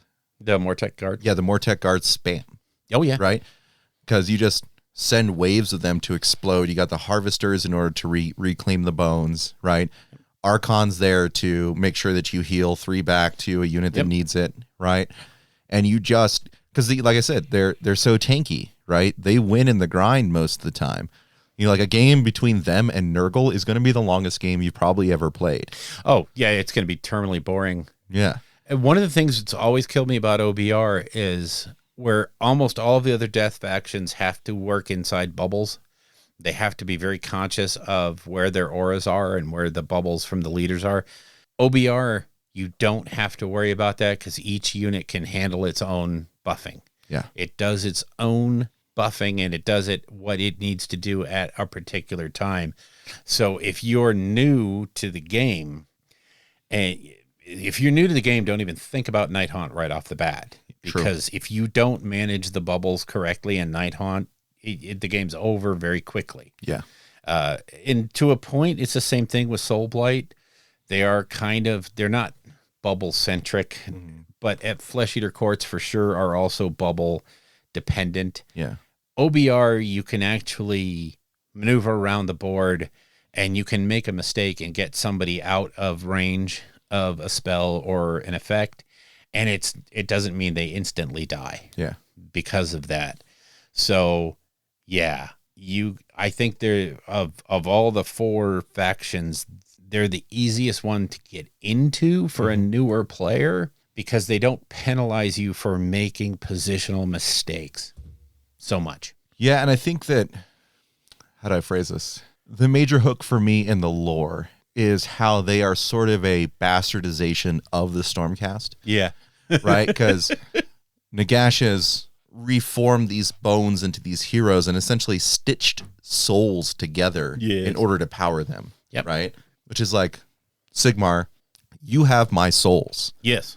Let me show you Yeah. the corruption of what you've done, and just puts these souls together and to create these, abominations, and they march forward and they die and get right back up because of the Gothazar harvesters and things like that. So cool, so dark. And in the lore, they are literally Nagash's answer to the Stormcast Eternals. Yeah. Even though that answer started long before Sigmar ever thought of them. So yeah, they're so much fun. Flesh Eater Courts. My first love. I adore Flesh Eater Courts. I mean, the whole concept, OBR was a strong decision by Nagash. Yes. Right? The Soul Blight Gravelords was something he necessarily had to contend with. Right? And Night Haunt is something he very purposefully created. Yes. Whereas the Flesh Eater Courts were an accident.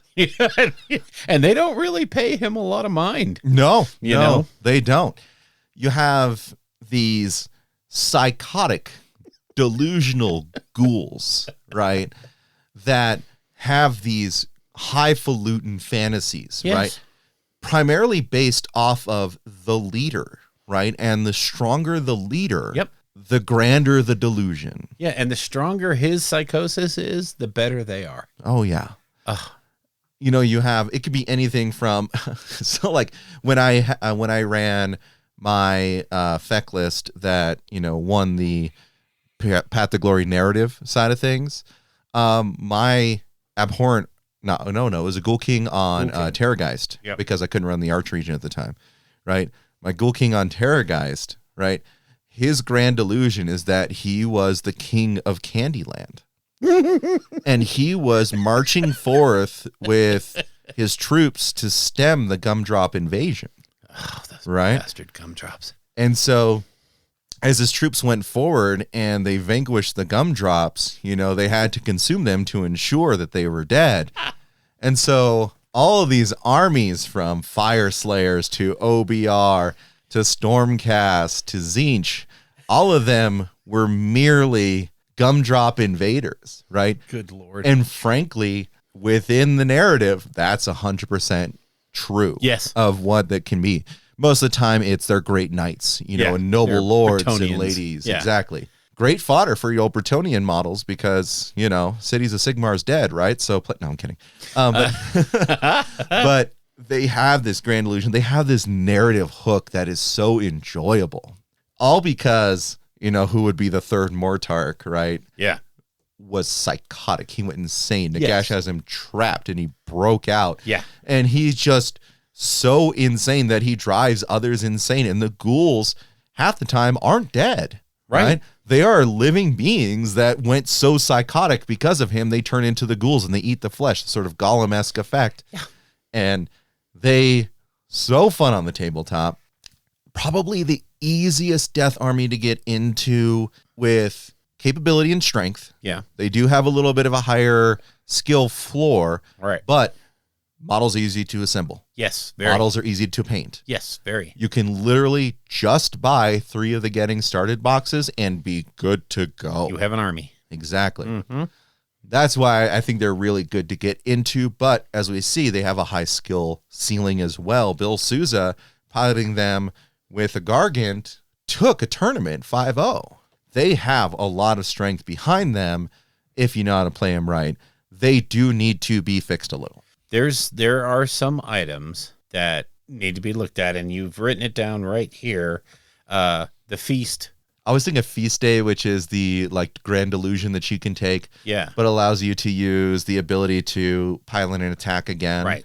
The first time you use it without spending a command point. Yep. They need to be able to just use that multiple times, because restricting it to one Once unit per game, in your entire army can do it really limits them, even if it was twice or 3 times. For example, right, we saw with the Iron Jaws, Mega Boss on Maw Crusher can issue the same command 3 times. Right. Guess what? That's huge. Just do that for Flesh Eater Courts. Make it so the Vampire Lord on Zombie Dragon and the Abhorrent Archregent can each do it 3 times. Yeah. And even if it's the only time you can do the Feast Day, or maybe, here's a great idea, they get a command trait, which means that you can use the command Feast Day even if you've already used it. Right. Copy paste from Iron Jaws. So that way your Archregent can do it and your Ghoul King on Terrorgeist can do it. They're back in the game. Yeah, they're way back. They are way back. As it is, one of the points you made, Bill Souza, winning with a Flesh Eater Court list that had added a Mega Gargant ally. It may sound like a sop, he just won with giants and had Flesh Eaters. No, I mean, the army was Flesh Eaters. He had a giant in there. Yep. So, and again, it goes back to that flexibility that we are seeing in this edition, where if you have a perceived weakness in your force, you can make up for it right away with a tool from another book or something else. And I mean, that to me is, whoa, that is so nice. I also wanted to flip back to one thing in the lore. Yeah. And I have this AOS conspiracy theory. Okay. And that is, they purposely never denied that the Flesh Eater Courts were the Bretonnians of AOS, Yeah. And they even made allusions to the fact that these are former knights who went nuts, and they may be undead now, but they still think of themselves. And when they see themselves, they don't see gangrel, horrible creatures. They see, hey, there's my buddy John, the noble knight. Yeah. So they are in a complete delusion. And so they kind of reinforce that idea that these were the Bretonnians. And it just strikes me as funny that they had to come out with Cities of Sigmar and really reinforce and buff up that faction to kind of say, yeah, we might have gone a little over the top on that one. Yeah, Flesh Eater Courts, you have access to great monsters in the Terrorgeist and Zombie Dragon and the different flavors of that. And you have access to so many different kinds of units that you can build with your courtiers if you plan ahead and you have the Crypt Horrors, the Crypt Ghouls, the Crypt Flare, whatever it is that you want to double down on. Again, Flesh Eater Courts is not one of those armies that you play mix and match. You don't have a couple of Crypt Horrors and a couple of, this and a couple of Vargeist. You need to go all in on something. Like you said, 3 boxes will do that for you, and you'll have a good time playing them. You will enjoy it. Yeah, I mean, for me, the thing I can't stress enough about them is their summoning, because we talked about it earlier. Yeah, they have the best outright summoning of any faction. It's literally, if you're near the Charnel Throne, you can have the Abhorrent Archregent and your Ghoul King on Zombie Dragon summon crap for free. Literally just, you didn't spend anything. Right. Here's models. Here's more models. More. And then, if you've got a second Ghoul King on Zombie Dragon or Ghoul King on Terrorgeist, next turn, I'll just spend a command point and summon another unit. Do it again. Right? Yep. And then you've got the courtiers that literally just, this unit's not full. Let me roll dice. I return this many. Yeah. Right? They just have the sustain there. Yes. Then you have the Chalice any model killed within 12 inches, you tick up a dice, then you roll dice, and you can heal wounds or return models. Bring that back. Yeah.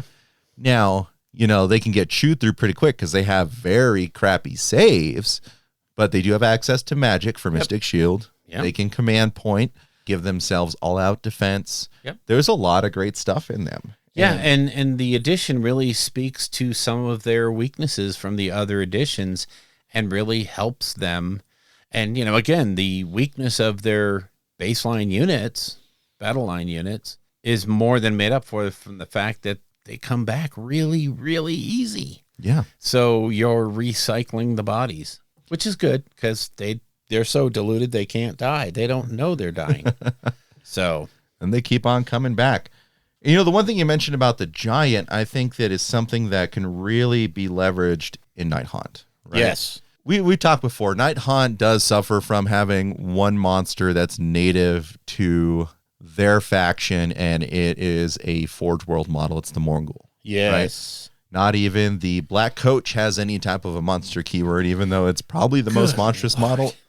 Much more than the Morgul looks. I mean, in size. Yeah.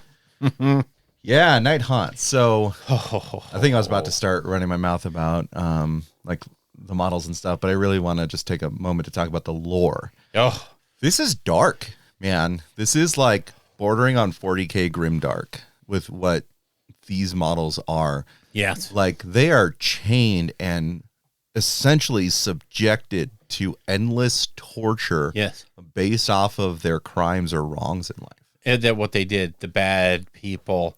And yeah, it's when this, what the Night Haunt Act basically came out with the second edition flavor stuff. And when that book came out, that was another Josh Reynolds book. Yeah. And boy, the darkness in that book, the doom and gloom of the Night Haunt, and the fact that on their best day, it's the worst day ever for everyone. Yeah. I couldn't imagine, like maybe you have this little child that's a pickpocket who just does that to try and survive, but then maybe dies if they fall off a roof or something. Sure. There's something haphazard in this sort of like otherworldly, ancient type of world that you might have lived in. Yeah. And then their soul is forever shackled. Yes. And they become a chain rasp. And whenever their form is essentially destroyed, Yeah. a guardian of souls brings their soul back, and they are subjected to endless battle and torture. Right back to where you were. And that's the whole thing is if you were a dweeb, if you were just a low-level miscreant, you're just a chain rasp horde for infinity. Yeah. Whereas, if you were somebody, the magnification of your crime determines what you become in the afterlife. So if you were strong and powerful, yes, you'll be a strong and powerful Night Haunt, but you're doomed to be that and only that for eternity. Wow, what a kick in the butt. Right? Like, I'm totally blanking on his name, but the king that's wedded to Lady Olinder, essentially. Oh God. Exactly. No one knows him because he's worthless. But like he is such a corruption of who he was in life. Yes. Right? Because he did all these things to become strong and powerful, and Nagash is like, that's cute. You will be relegated for all eternity to be nothing more than an afterthought. Yes. Because Lady Olinder is my Mortarch of the night, and she is the one who guides the Night Haunt. Right? Talk about just a kick in the, and it's the whole faction is designed around Nagash just being a jerk. Yeah. And Precisely. Oh, yeah, there's no winning Kurdos Valentian. Yes. Thank you. And he's a great model, and I really do. I enjoy playing him, actually. I love his model too. I think he's mostly used for kit bashing nowadays, but Unfortunately, yeah, because he's got great pieces. Yeah. He's got the banner. He's got the casket behind him. It's a separate piece. Oh, he's got such fodder for conversions. yeah, he's fantastic for those reasons. But he fell to the wayside in any Night Haunt list. No one played Kurdos because no one really cared. And it's interesting to think back to it. Like we couldn't remember his name Right. for a reason, right? Yeah, he's that forgettable. Yeah. In the lore. Now, Night Haunt themselves, of course, their major special rule is the ethereal. right? Huge. So, I mean, it means that they ignore positive or negative modifiers to their save. Right. But my problem is this, and I don't know if this would make them too powerful. I don't think so. But because they can't get any positive modifiers, Yes. they're not playing 3.0. You know, if they were immune to rend, right, then they could do all the save stacking and stuff like that. It's like, no, you can't because they can only go a +1. And ethereal doesn't matter anymore when you can save stack to the point of where rend doesn't matter. Oh, I've got +2 to my save, so your rend, I don't care. You practically have ethereal. Yeah, pretty much practically. If you could, I mean, giving +1 save to a chain rasp horde is significant, but it's not going to make it so they're overpowered because, frankly, they don't have the damage to push through a lot of things. Exactly. Right. That's the biggest problem with Night Haunt is you are super survivable. You will live through a lot of things and you will come back from a lot of things. The problem is there's very few units that hit hard. Yeah. And you have to almost always bring something else. You almost have to bring a black coach. Yeah. Just to be in the game. And it's kind of, you need like a Morngul or something to... Morgul's are even then just okay. Like their attacks only have 1 rend. They're not the powerhouse that they used to be. Over time, they have been nerfed so much that They're essentially just a souped up spirit host, to be frank. They only have a 4-up save. Yes, it's ethereal. Yes, they fly like everything in Night Haunt, which is a benefit of Night Haunt. Literally everything flies. But it doesn't do much other than just being a monster. You know, like at a top bracket, I think it maybe gets 8 attacks. Like it's not a lot. Yeah, I think. Yeah. So it's not significant. I think that a giant or a mega gargant would do a lot to benefit a Night Haunt player because it gives you a little bit more presence on the board. Since it's death, it is, of course, as with all of them, the gatebreaker powerhouse. Yep.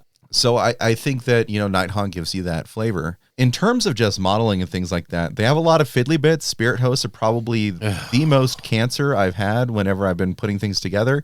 I'm sorry to use that turn of phrase, but like I hate that model. The spirit hosts are the worst model in the range right now of all GW. Yeah. The points of contact are so fiddly, so far in between. Like, oh no, I don't even want to think about it anymore. But everything is supremely easy to paint. Yes. You could literally prime it white, go over it with the ghostly color from GW, dry brush, done. They literally came out with 2 colors when Night Haunt came out to just paint the army and get it done. And they are super, super easy. One of the things I loved about them at the beginning was how easy you could just churn out chain rasps, which are very important to how you play the game. So yeah, super easy to get into. Yeah. I think like when I was painting mine, I pumped out 40 of them in like 2 days. 'Cause it was metals, warp block, bronze. Then it would just go over it with the green to start, let that dry. And then you put on the blue, feather a little bit, dry brush, done. Like it was just so quick. Each model, boom, boom, boom, boom, boom, boom, boom, boom, boom, boom, boom. You just had an assembly line, right? So they're great for those reasons. And another thing they can do to fix Night Haunt is give them sub factions. I mean, they started to hint at it, you know, with, you know, the 2 that came out. Oh man. And Reichenor's is probably the best they can do right now, to be frank. Yeah. And I like that. I like what Reichenor's is doing because it's almost there. So close. And if it was just that ethereal means that you are immune to rend, right? Then Reichenor's probably gets pretty gross. Yes, it gets the range for Night Haunt. You have so many disparate units that, like, you have the Miramore and Banshees, who they don't really fit in with the rest of the army, but they do something really, really useful in their spell blocking. Yeah. So they're almost like an auto take. But there's so few synergies in the army that make they're very hard, and they're still going to be very hard to pilot to big wins without some outside, like you said. A Gargant really goes well here. It gives them a monster. It gives them hitting power. And with skillful play, you can keep the rest of your guys in their bubbles. And Night Haunt is truly bubble dependent. Yeah. So... yeah, it's of all of them, I think Night Haunts are the weakest. but they're actually also starting to show some really good results in tournaments. They have mobility like none other. Right. And, you know, the Dreadblade Harrow, the only thing bad about him is that he doesn't have like a standard like command ability on his scroll. Yeah. Right. But his I'm teleporting to the other side of the board and I'm pulling an entire unit with me ability is ridiculous. Right. It's kind of nice. It is. I remember like not having any command points and just like, when do I spend it on this? Now that you get command points cycled, he can just be bouncing all over the board, sucking dudes around to where he needs them to be. And I think that that's where a lot of their strength is going to be coming in.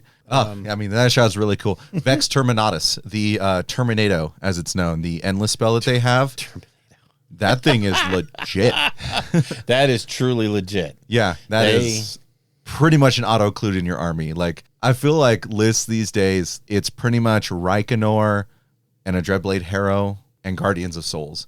Yes. And Guardians of Souls are super expensive online because they don't have their own kit right now. And when they did have a kit, it was a special edition kind of, you know, but you needed the original box. Yeah, it was the original Soul Wars box, and those are no longer in print. Yeah, right. And so Guardians of Souls are not cheap to get. I mean, frankly, you just need to go kit bash something, right? But that's another thing about this army is the kit bash potential is off the hook. Oh, yeah. But it is a very spindly army. I've never seen an army where so many models are connected to the base with just a single point of contact and the rest of it floats. And I'm like, oh my God, really? But they are super fun and easy to paint. Oh, yeah. Oh, so good. I like the way they play. They need a little tweak. Just give them a tweak. Yeah, if we can get another monster or a little bit more damage to handle monsters. Yes. Right? Maybe make the Black Coach a monster. It's big enough. I think it could fit. Maybe. But certainly they need a little bit more damage output. Yeah. And then I just personally would say, hey, make Ethereal so that they don't have any negative modifiers to their save roll. Yeah. Which means they can still, and it's not like it's game breaking, right? My Chain Rasp go to 4-up. Yeah, you're still stuck at +1. Hey, maybe Lady Olinder's going to survive a turn now, because that's an issue. She just explodes. Yeah, she is the centerpiece of a Death army, of a Night Haunt army, and she's tissue paper. Yeah, she's about as strong as her single contact on the base, right? Yeah, I mean, really, she without a ton of something around her, she's just dead, and she'll die to point shooting. So, it's sad. They need a little something, and I think they'll get some love here soon. I really do. So I think they're not in a horrible place. Obviously, they're doing well in tournaments. They're not in the basement anymore. At the end of 2.0, they were in the basement. They were done. Yeah. So nowadays they're showing some results. So still can have a lot of fun with them. But that is the end of the Death factions, the spooky discussion on the general overview of Death in 3.0. Yeah, they're all in a pretty good place. Yeah, I think so. Certainly some have more to gain than others. Yep. And I think perhaps in the way that we ordered them is probably hierarchical in terms of strength. Strength, yep. Death is an easy faction to get into, I think. Yes. A lot of models are very user-friendly in terms of painting. They also have a lot of great effects. And, you know, as we talked about before with how things are shaping up with the meta and stuff, if you spend enough time with an army, you are going to actually get results. You just need to figure out how to play against, you know, everything else. That way, you're not just net decking this thing. Sorry, net listing it. Yeah. Right? Yeah. You're coming in with something you truly like. Yeah. You know? And it's sort of encouraging me to get the Flesh Eater courts back out there. But I don't know. We'll see if we can get some games in on that soon enough. Yeah. The Flesh Eater, I think, obviously they can win tournaments. So, but definitely the Soul Blights are the new hotness. And they show it. They have all the tools. They're very flexible.